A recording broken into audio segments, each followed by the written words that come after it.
BNP মুসলমান, জামাত ইসলাম মুসলমান, জাতীয় পার্টি মুসলমান, চরমোনাই মুসলমান, শর্ষিনা মুসলমান, যত পার্টি আছে NCP, they are all Muslims. বাংলাদেশের প্রত্যেকটা দলের নেতা হচ্ছে সাচ্চা মুসলমান। আমার প্রশ্ন, now this question to everybody, those who are here and those who are listening my lecture right now, যারা আমাকে শুনছেন সবার কাছে আমার প্রশ্ন, বিএনপি যদি মুসলমান হয়, জামাত ইসলাম যদি মুসলমান হয়, জাতীয় পার্টি যদি মুসলমান হয়, এনসিপি যদি মুসলমান হয়, চরমোনাই যদি মুসলমান হয়, তাহলে আগামীর সংসদ, আগামীর পার্লামেন্ট কোরআন দিয়ে চলবে না কেন? আমাদের দাবি জামাত ইসলাম হিসেবে নয়, আমি কোন পলিটিক্যাল পার্টির সাথে I am not connected with any political party in Bangladesh. I am just talking about on this matter as a citizen of Bangladesh. আমি নাগরিক হিসেবে বলছি, আমাদের প্রাণের দাবি আগামীর পার্লামেন্টে প্রত্যেকটা আইন পাস হতে হবে আল্লাহর কোরআন দিয়ে। বগুড়ার ভাইরা আমার, এখানে কিন্তু বিএনপির ভাইরা বসে আছে, এখানেই কিন্তু জামাত ইসলামের ভাইয়ারা বসে আছেন। একটা কথা বলে দিয়ে যাই, মারামারি করবেন না। মারামারির কথা আমি আসিফ হুজুর কখনো বলি না। আমি মিলায়ে দেওয়া পছন্দ করি, আমি বিচ্ছেদ পছন্দ করি না। এই যুবকরা আমাকে চেনে, একটু একটু কয়েকজন যুবক চেনে। আমি যখন কথা বলি, আমি আজ পর্যন্ত কোনো দলকে কখনো আঘাত দিয়ে কথা বলি নাই। এবং আমি যখন কথা বলি, তোমরা যারা আমাকে চেনো, আমাকে সবাই চেনে তা আমি দাবি করব না, বাট আমি কখনো আমার চেহারায় মুচকি হাসি ছাড়া কাউকে ছোট করে কথা বলতে পছন্দ করি না। ভাই আমার একটু দাঁড়াও তো, তুমি এই যে সামনে, তুমি একটু দাঁড়াও। হ্যাঁ হ্যাঁ হ্যাঁ, তুমি দাঁড়াও। কলিজার ভাই, তোমার নাম কি কলিজা?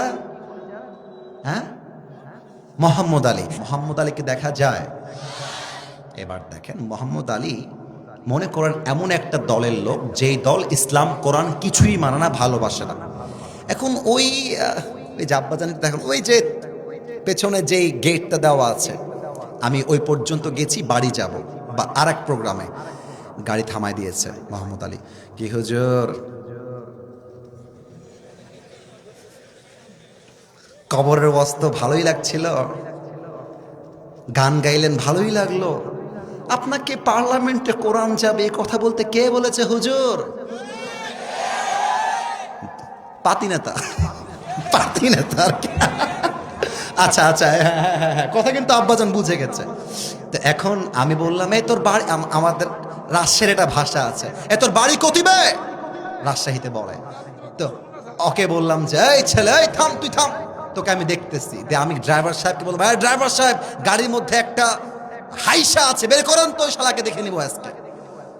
হাইসা নিয়ে এসে মোহাম্মদ আলীর পায়ে মারছি একটা কোপ, ওর ডান পা কেটে পড়ে নিচে পড়ে গেছে। সোনামণি নতুন, বসো বসো বসো। ও ভয় কাঁপতেছে। আচ্ছা এবার না না না, হাসলে হবে না, কথা বুঝতে হবে। আমার ধর্ম যে ইসলাম, আমার ধর্ম ইসলাম কেন? আমার ধর্ম খ্রিস্টান না কেন? আমার ধর্ম ইহুদি না কেন? বৌদ্ধ না কেন? আমরা তো মুসলমান হয়ে কলিজার মধ্যে গৌরব বোধ করি, ঠিক না বলে? এখন সবাই মিলে চিৎকার দিয়ে বলছে, আসিফ হুজুরকে আটকা। আসিফ হুজুর মোহাম্মদ আলীর ডান পা কেটে দিয়েছে। সবাই মিলে আমাকে ধরছে। আগামীকাল সকালবেলা আমাকে বগুড়ার জেলখানায় ভরে দিয়েছে, ঢুকো জেলখানায়। 3 দিন পরে আমার বগুড়া জেলা আদালতে বিচার হবে, আসিফ হুজুর অমুক যুবকের ডান পা কেটে দিয়েছে। এই আমি কিন্তু হাসির জন্য বলি না, বোঝাবার জন্য বলেছি। এখন জজ সাহেব বলছে, আসিফ হুজুর না, আপনি খালি লোকটা দেখতে সুন্দর, লোকটা আপনি আসলে ভালো না গো, কাজটা আপনি ঠিক করেন না। আপনার বিচার হলো ব্রিটিশ আইন অনুযায়ী 5 বছরের জেল আর 1 লাখ টাকা জরিমানা। এখন বিচারটা সঠিক হলো কিনা বোঝার জন্য দাড়িপাল্লা নিয়ে আসেন। দাড়িপাল্লার একদিকে দেন মোহাম্মদ আলীর ডান পা কাটা, দাড়িপাল্লার আর একদিকে দেন আমার বিচার 5 বছরের জেল আর 1 লাখ টাকা জরিমানা। নাও দিস কোয়েশ্চেন টু ইউ, উত্তর দিবেন বাঘের বাচ্চার মতো, ভয়ের কোনো কারণ নাই। দাড়িপাল্লার ডান দিকে ডান পা কাটা, দাড়িপাল্লার বাম দিকে 5 বছরের জেল, 1 লাখ টাকা জরিমানা। আপনি কিয়ামত পর্যন্ত যদি টান মারেন দাড়িপাল্লার আগায় ধরে, সমান সমান হবে? আপনার একটু জোরে কইলে না কইতে পারি, সমান সমান হবে? আচ্ছা 10 বছরের জেল, 5 লাখ টাকা জরিমানা, আবার টান দেন, সমান সমান হবে?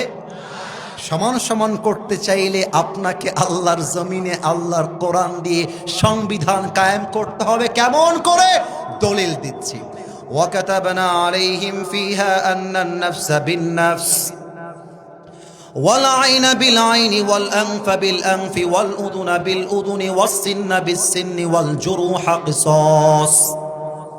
আল্লাহ বলছে কেউ তোমার চোখ তুললে তুমি তার চোখ তুলো, হাতের বদলে হাত, পায়ের বদলে পা, নাকের বদলে নাক, জানের বদলে জান। এটার নাম ইসলামের সংবিধান। এবার আইন পাস করেন আল্লাহর কোরআন দিয়ে। জজ সাহেব বলবে আসিফ হুজুর ডান পা কেটে দিয়েছে, তোমরাও আসিফ হুজুরের ডান পা কেটে দাও। এবার দাড়িপাল্লা নিয়ে আসেন, দাড়িপাল্লার ডান দিকে মোহাম্মদ আলীর ডান পা দেন, দাড়িপাল্লার বাম দিকে আসিফ হুজুরের কাটা ডান পা দেন। এবার টান দেন, দেখবেন সমান সমান হয়ে গেছে। ওমান হাকামা বিহি আদালা। এই কোরআন দিয়ে যে বিচার করবে সেই তো সঠিক বিচার করতে পারবে। অতএব আমরা আগামী বাংলাদেশের নির্বাচনে কোনো গাঁজাখোর এমপিকে দেখতে চাই না, সুদখোর এমপি দেখতে চাই না। আমরা দেখতে চাই এমন এমপি যে এমপি আল্লাহর এই জমিনে আল্লাহর কোরআন দিয়ে আইন পাস করতে চায়।